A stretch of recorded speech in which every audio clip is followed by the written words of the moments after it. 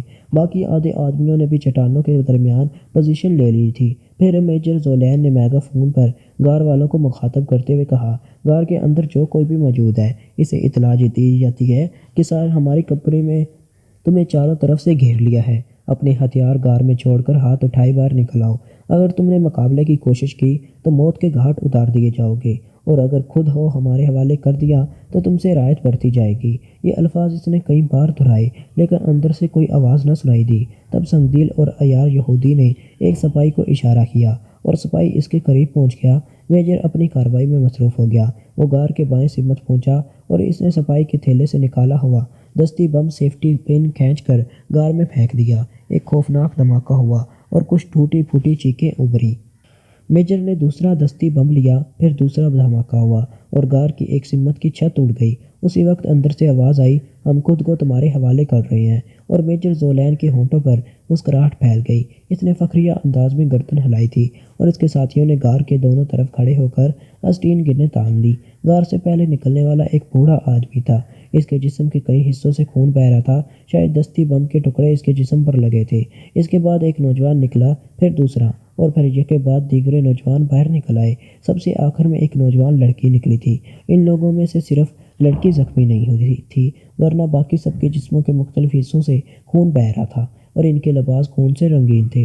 Major زولین نے دلچسپ نظروں سے لڑکی کا سراپا کا جائزہ لیا، پھر بوڑھے کی طرف دیکھ کر بولا، بس یا اندر اور کوئی بھی ہے؟ نہیں، اور کوئی نہیں ہے، میں نہیں مانتا۔ کیا تمہارے پاس اسلحہ ہے؟ میجر زولین نے پوچھا۔ ہاں، اندر موجود ہے، لیکن سوچ لو اگر اندر کوئی ہوا اور اس نے مقابلہ کرنے کی کوشش کی تو تمہیں گولیوں سے اڑا دیا جائے گا۔ اندر کوئی نہیں ہے، یہ بوڑھے نے بڑھائے ہوئے لہجے میں کہا۔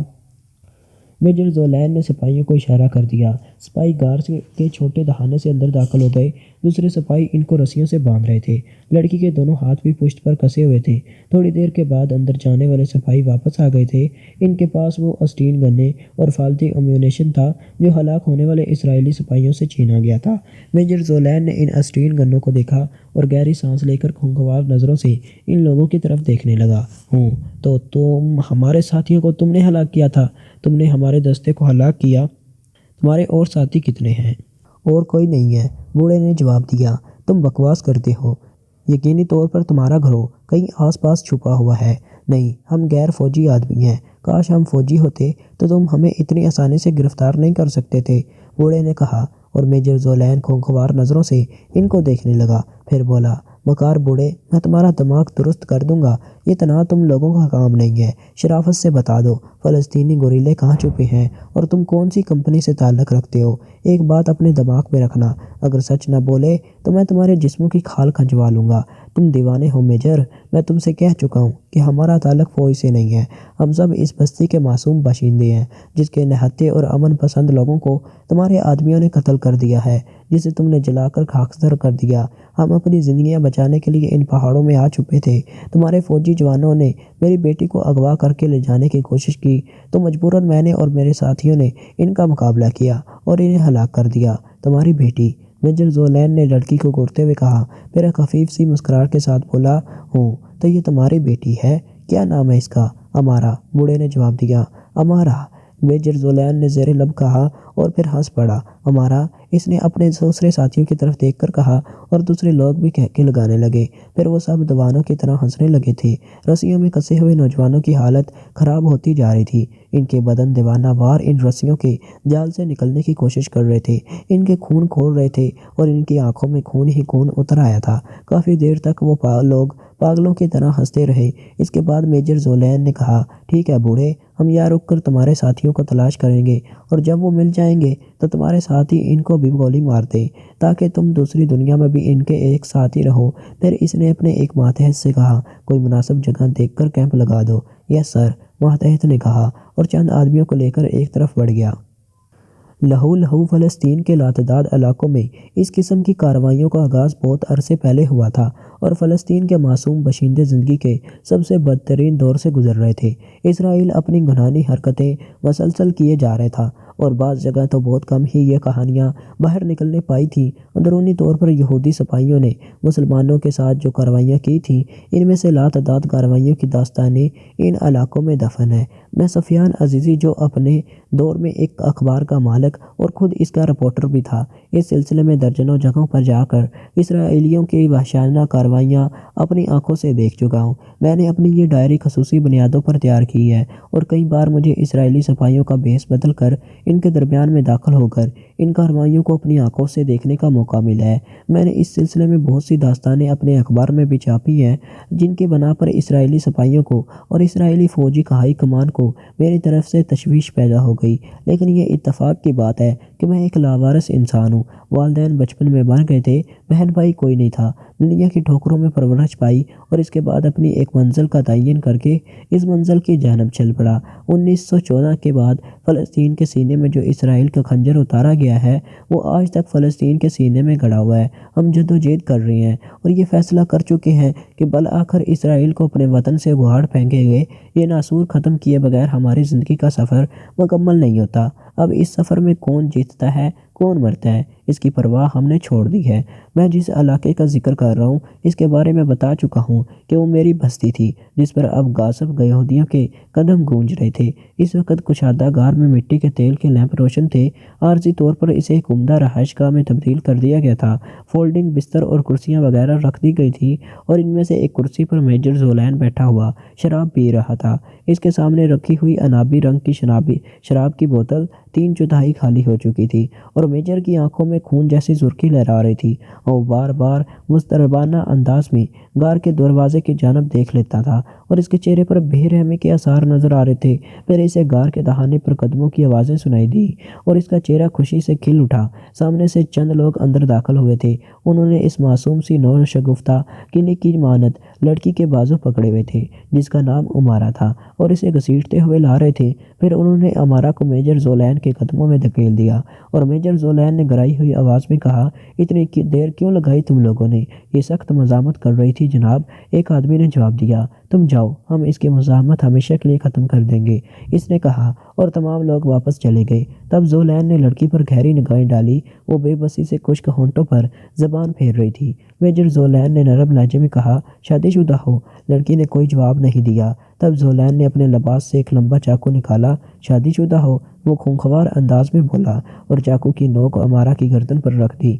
زندگی ہے تو کیا سمجھتا ہے تو ہم سے ہمارا یہ امان چھین لے گا؟ او بے وقوف لڑکی، کیوں اپنی زندگی کے ساتھ کھیل رہی ہے؟ میں تیرے اس خوبصورت جسم کے ٹکڑے کر کے ان چٹانوں میں پھینک دوں گا۔ لڑکی نے کوئی جواب نہیں دیا، لیکن اب اس کے چہرے پر خوف کے آثار مٹ چکے تھے، اور آنکھیں کسی خونخوار بلی جیسی نظر آ رہی تھیں۔ اس نے چاروں طرف نگاہیں دوڑائی اور پھر ایک طرف کھسکنے لگی۔ وہ اس میز کے نزدیک پہنچ گئی جہاں چند لمحات قبل میجر زولین بیٹھا شراب پی رہا تھا۔ میجر زولین نے اس بات پر توجہ نہیں تھی دی، لیکن اچانک ہی لڑکی نے مسکرا کر اسے دیکھا، اور میجر زولین حیران نگاہوں سے اس کا جائزہ لینے لگا۔ لڑکی کی اسی مسکراہٹ میں بڑا لگاؤ تھا۔ میجر زولین نے ہنستے ہوئے کہا، ہاں، سمجھدار وہی ہوتا ہے جو زندگی کی حفاظت کرے، سمجھ رہی ہو نا تم؟ لڑکی نے کوئی جواب نہیں دیا۔ میجر زولین آہستہ آہستہ اس کی جانب بڑھا، لیکن لڑکی کے دونوں ہاتھوں پر وہ غور نہیں کر سکا تھا جو پیچھے کی سمت رنگ گئے تھے، اور اب شراب کی بوتل اس کی مٹھی کی گرفت میں آ گئی تھی جسے اس نے مضبوطی سے پکڑ لیا تھا۔ میجر زولین جب بالکل اس کے قریب پہنچا تو اچانک ہی لڑکی کا ہاتھ بلند ہوا، اور بوتل پوری قوت سے میجر زولین کے سر پر پڑی۔ میجر زولین کے حلق سے ایک چیخ نکلی اور سر سے خون کا فوارہ بلند ہو گیا۔ اس نے دونوں ہاتھوں سے اپنا سر پکڑا اور نیچے بیٹھتا چلا گیا۔ لڑکی نے ایک لمحے کے لیے اسے دیکھا۔ یہ موقع ایک غنیمت تھا، چنانچہ اس نے غار کے دہانے کی طرف چھلانگ لگا دی۔ یہ اس کی خوش قسمتی تھی، غار کے دوسری جانب کوئی موجود نہیں تھا۔ وہ سیدھی دوڑتی چلی گئی۔ اس کے قدموں کی آواز چٹانوں میں گونج رہی تھی، اور غار سے کچھ دور بیٹھے فوجی جوانوں نے وہ آواز سن لی۔ دوسرے لمحے وہ حیران ہو کر کھڑے ہو گئے، لیکن چاروں طرف پھیلی ہوئی تاریکی میں کچھ نظر نہیں آیا، اور عمارہ کافی دور نکل آئی۔ وہ بے تحاشا دوڑ رہی تھی۔ وہ ان سے دور نکل جانا چاہتی تھی، لگی تاکہ وہ دوبارہ اس تک نہ پہنچ سکیں، یہاں تک کہ وہ اس غار سے کافی فاصلے تک آ گئی۔ اس کا سانس بری طرح پھول رہا تھا۔ جب اسے یہ اطمینان ہو گیا کہ اب اس نے کافی فاصلہ طے کر لیا ہے، وہ رکی اور گہری گہری سانسیں لینے لگی۔ اس کی نگاہیں تاریکی میں چاروں طرف بھٹک رہی تھی۔ اچانک کافی دور اسے ٹارچوں کی روشنیاں لہراتی ہوئی نظر آئیں۔ اسرائیلی سپاہی اس کی تلاش میں نکل پڑے تھے۔ شاید انہیں میجر زولین کے زخمی ہونے اور اس کے نکل جانے کا علم ہو گیا تھا۔ امارا وحشت زدہ نگاہوں سے ادھر ادھر دیکھنے لگی۔ تبھی اس نے اپنے عقب میں دیکھا، جس پہاڑی کے نزدیک وہ کھڑی ہوئی تھی اس کے دامن میں ایک غار کا دہانہ کھلا ہوا تھا، لیکن اس کے اوپر یہ خطرناک چٹان موجود تھی۔ یہ چٹان بس اسی دہانے پر ٹکی ہوئی تھی اور چند پتھروں نے اسے گرنے سے روک لیا تھا۔ اگر یہ پتھر نکل جاتے تو چٹان نیچے آ گرتی۔ لڑکی نے ایک لمحے کے لیے کچھ سوچا، پھر وہ مڑ کر غار کے دہانے کی طرف بڑھ گئی، لیکن غار میں داخل ہونے سے پہلے اسے ایک خیال اور آیا۔ ہو سکتا ہے کہ اسرائیلی سپاہی ایسے تو اسے تلاش نہ کر سکے، لیکن اس نے ان کے پاس جاسوس کتے دیکھے تھے اور یہ جاسوس کتے بآسانی اس کا سراغ نکال لیں گے۔ وہ دوبارہ پکڑی جائے گی، اس بات کا تو اسے اندازہ تھا کہ اس نے جو وار میجر زولین کے سر پر کیا ہے وہ کم از کم اس کی جان نہیں لے سکتا۔ عارضی طور پر وہ چکرا گیا تھا، زخمی ہو گیا تھا، لیکن اگر وہ دوبارہ پکڑی جائے تو اس بار میجر زولین اسے کوئی موقع نہیں دے گا اور اس کے ساتھ بہت برا سلوک کیا جائے گا۔ اس کی ایک ہی ترکیب اس کے ذہن میں آئی کہ غار کا دہانہ چٹان سے ڈھک دیا جائے تاکہ کتے اس کی بو نہ سونگھ سکیں۔ غار میں داخل تو ہو گئی تھی، لیکن کھلے ہوئے دہانے کو بند کرنا اس کے بس کی بات نہیں تھی۔ ہاں، اگر یہ چٹان اپنی جگہ سے ہٹے گی تو یقینی طور پر غار کے دہانے پر آ کرے گی۔ اس نے اندر سے غار کا جائزہ لیا۔ غار کافی کشادہ تھا اور وہ اس میں چھپ سکتی تھی، لیکن چٹان کو گرا کر دہانہ بند کرنے کا مسئلہ تھا۔ وہ ایک بار پھر باہر نکلی اور اس نے دونوں ہاتھ اٹھا کر چٹان کو روکنے والے پتھروں کو کھینچنے کی کوشش کی، لیکن آسان کام نہیں تھا۔ اس کی انگلیاں زخمی ہو گئی۔ بہت دیر تک وہ ان پتھروں کو کھدیڑتی رہی اور اس کے بعد اچانک اسے چٹان ہلتی ہوئی محسوس ہوئی۔ وہ بلندی سے غار میں داخل ہو گئی اور اندر سے ہاتھ ڈال کر اس پتھر کو نکالنے کی کوشش کرنے لگی۔ ہاتھوں کی انگلیوں سے خون بہہ رہا تھا، لیکن بالآخر اس کی یہ کوشش کامیاب ہو ہی گئی اور دوسرے لمحے چٹان ایک کڑکڑاہٹ کے ساتھ غار کے دہانے پر آ ٹکی۔ دہانہ بند ہو گیا اور امارا نے گہری گہری سانسیں لی۔ تیز دوڑنے سے اور پھر چٹان پر قوت صرف کرنے سے ہاتھ تو زخمی ہوئے ہی تھے، لیکن اس کے سینے کا برا حال تھا، پھیپھڑے پھٹے جا رہے تھے۔ وہ غار کے فرش پر سیدھی لیٹ گئی۔ اس کے کان باہر کی آوازوں پر لگے ہوئے تھے۔ بہت دیر تک وہ اپنی سانسوں کو درست کرنے کی کوشش کرتی رہی اور پھر آہستہ آہستہ سانسیں اعتدال پر آتی گئی۔ بہت دیر گزر گئی تھی۔ دافتنی اسے چٹان سے باہر کچھ آوازیں سنائی دی اور وہ سنبھل کر بیٹھ گئی۔ اس نے سانس تک روک لی تھی۔ آوازیں بہت دیر تک کرب و جوار میں بھٹکتی رہی۔ وہ پتھروں سے کان ٹکا ٹکا کر یہ آوازیں سن رہی تھی۔ آہستہ آہستہ آوازیں دور ہو گئیں۔ شکر تھا کہ ان کے پاس کتے نہیں تھے اور وہ کتوں کے بغیر ہی اسے تلاش کرتے پھر رہے تھے، ورنہ کتے چٹان کے پاس آ کر ضرور اشارہ دیتے۔ ان کی حس انسانوں سے زیادہ تیز ہوتی ہے، لیکن وہ چٹان کی طرف توجہ نہیں دے سکے تھے۔ امارا نے سکون کی سانس لی۔ عارضی طور پر وہ محفوظ ہو گئی تھی۔ وہ پھر دوبارہ غار کے ٹھنڈے فرش پر لیٹ گئی اور گزرے ہوئے واقعات پر غور کرنے لگی۔ سب کچھ لٹ گیا تھا۔ پورا گھر، ہرے بھرے کھیت، تندرست جانور، محبت کرنے والی ماں، دو نوجوان بھائی، سب کچھ ختم ہو گیا تھا۔ یہاں تک کہ باپ بھی، وہ بوڑھا شخص جو ناقابل تذکیر باپ ثابت ہوا تھا، وہ اس کی زندگی بچا کر پہاڑوں میں لے آیا تھا، اور یہاں انہیں اپنے جیسے چار اور مظلوم نوجوان مل گئے تھے جو سب کچھ تباہ ہو جانے کے بعد یہودیوں کے خوف سے زندگی بچا کر یہاں آ چکے تھے۔ لیکن کون جانتا تھا کہ زندگی کی سانسیں کب تک کی ہیں۔ آزاد علاقے کی سرحدیں بند تھیں اور غاصب لٹیروں نے انہیں ان کے ہی وطن میں قید کر دیا تھا، یہاں تک کہ وطن کی سرزمین پر ان کے خون کی سرخی بھی پھیل گئی۔ ان کا باپ بھی قید میں چلا گیا اور وہ چاروں بھی، نہ جانے اس کے بھاگ جانے کی وجہ سے ان کے ساتھ کیا سلوک کیا گیا ہو۔ اس کی آنکھوں سے آنسو بہنے لگے، پھر روتے روتے اسے نیند آ گئی۔ کچھ کھردرے پتھر اس کے لیے ماں کی آغوش بن گئے۔ عالم خواب میں اس نے اپنے بھائی عادل رحمان کو دیکھا جو اس کے لیے پھولوں کے ہار لیے کھڑا ہوا تھا، اور وہ سسکنے لگی۔ پھر جب صبح ہوئی تو اس کی آنکھ کھل گئی۔ سورج کی چند کرنیں اسے تلاش کرتی ہوئی اندر پہنچ گئی تھی۔ اس نے ارد گرد کے ماحول پر نگاہ ڈالی اور سہم گئی۔ اس سے قبل عالم خواب میں اسے یاد نہیں تھا کہ وہ کہاں ہے۔ نیند نے تکلیف دہ ماحول کو فراموش کر دیا تھا، لیکن جاگنے کے بعد بہت سے خوفناک تصور ذہن میں ابھرے۔ بہت سے جان لیوا وسوسے جاگ اٹھے اور وہ سہم گئی۔ رات گزر چکی تھی۔ وہ جانتی تھی کہ اسرائیلی سپاہی دن کی روشنی میں بھی اسے تلاش کرتے پھر رہے ہوں گے۔ ان کے افسر اعلیٰ کو زخمی کر دیا گیا تھا، وہ آسانی سے تو انہیں نہیں چھوڑ دیں گے۔ پھر مجھے کیا کرنا چاہیے؟ کیا میں یہیں چھپی رہوں؟ لیکن یہ بھی ممکن نہیں تھا۔ باہر تو نکلنا ہی ہے، بھوک بھی لگ رہی تھی۔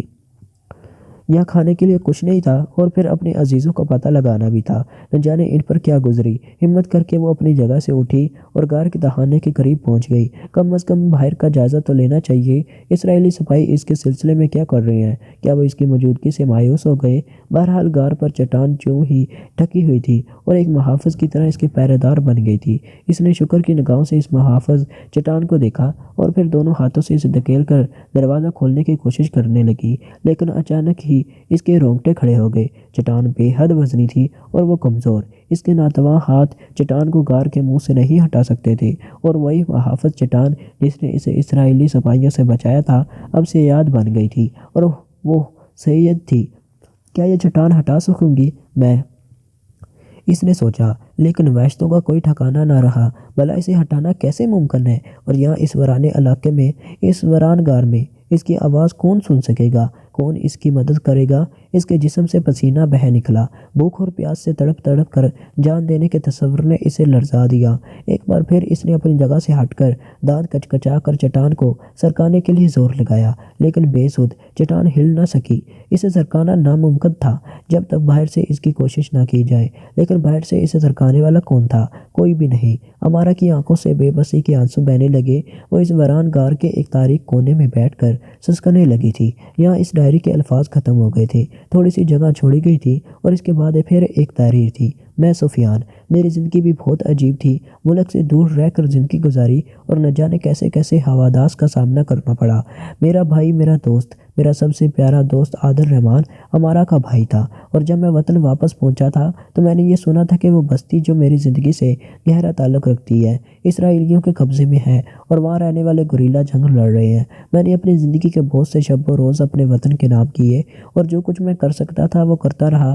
یہ ایک لمبی کہانی ہے۔ میں نے نہ جانے کس طرح ان لوگوں تک رسائی حاصل، اور اس کے بعد ایک بار پھر مجھے اپنی بستی میں جانا نصیب ہو گیا۔ میرے ذہن میں لاکھوں خیالات تھے، نہ جانے کیا کیا تصور میں نے اپنے دل میں پالا تھا۔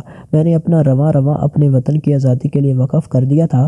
پہاڑوں، جنگلوں اور دروں میں بھٹکتے ہوئے ایک دن میں ایک ایسی جگہ موجود تھا جسے میں نے بچپن میں بہت زیادہ دیکھا تھا۔ یہ جگہ زیادہ دور دراز نہیں تھی اور یہاں سے آبشار بہہ رہا تھا۔ میں اس وقت اسرائیلی سپاہیوں پر نگاہ رکھے ہوئے اپنے آپ کو پوشیدہ کیے ہوئے تھا۔ میں نے فیصلہ کیا تھا کہ میں اسرائیلیوں کے بارے میں معلومات حاصل کر کے چھاپا مار دستوں کو ان کی چہرہ دستیاں روکنے کے لیے ادھر متوجہ کروں گا کہ ایک پہاڑی چٹان کی آڑ میں آرام کرتے ہوئے مجھے کچھ آہٹیں سنائی دیں اور میں چونک پڑا۔ میں نے اپنی رائفل سیدھی کر کے ادھر نگاہ دڑائی تو مجھے ایک نوجوان نظر آیا اور دوسرے لمحے میں نے اسے پہچان لیا۔ یہ میرا دوست، میرا بچپن کا دوست، میری زندگی کی بڑی قیمتی شے عادل رحمان تھا۔ عادل رحمان کو دیکھ کر میں مسرت سے دیوانہ ہو گیا اور دوسرے لمحے میں نے اسے آواز دیتے ہوئے اس کی جانب دوڑ لگا دی۔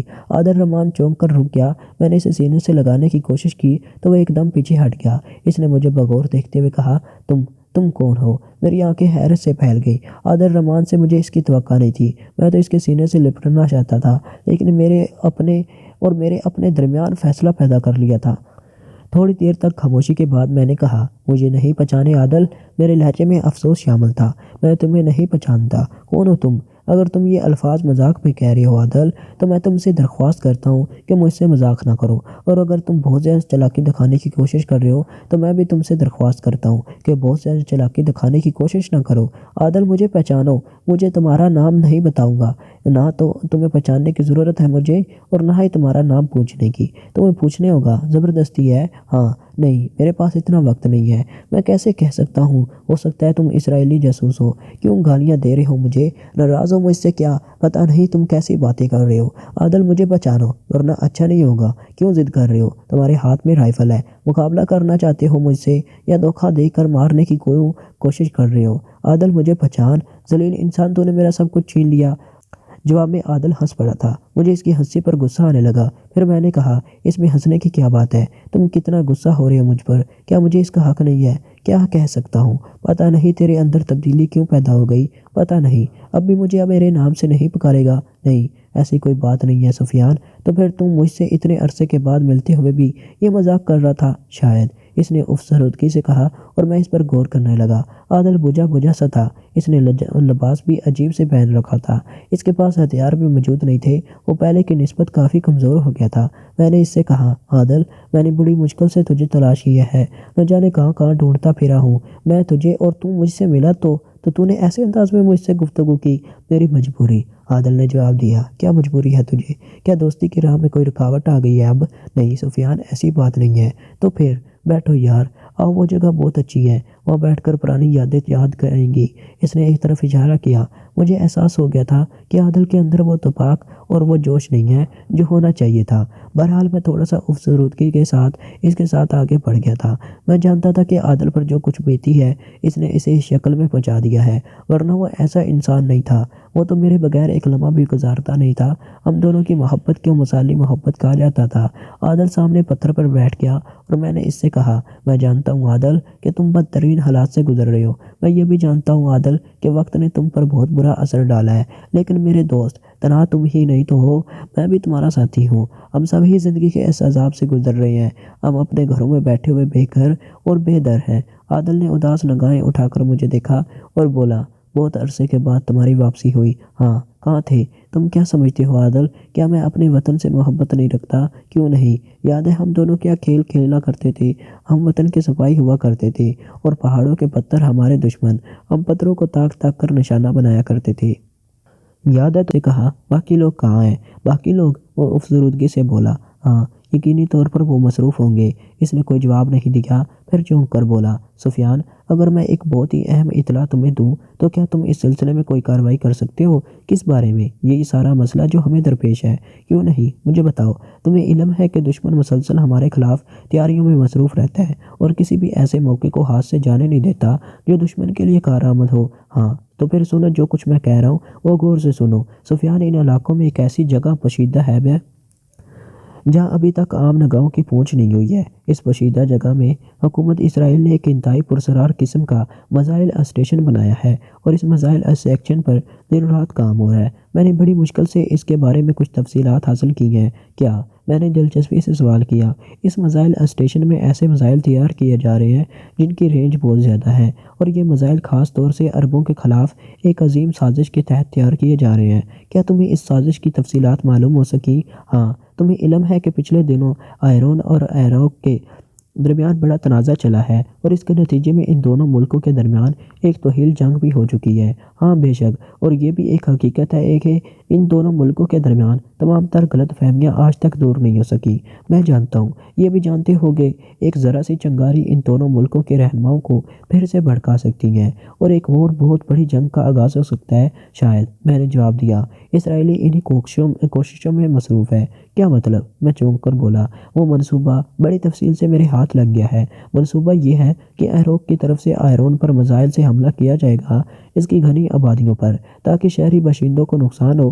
فوجی معاملات تو چلتے رہتے ہیں، اور اگر فوجوں سے نبرت آزما ہوں تو صورتحال بالکل مختلف ہوتی ہے، لیکن اگر آبادیوں پر حملہ کیا جائے تو تمہیں اس کا اندازہ ہے کہ بین الاقوامی رد عمل بھی کیا ہو سکتا ہے؟ میں جانتا ہوں۔ اسرائیل یہ کوشش کر رہا ہے۔ کیسے؟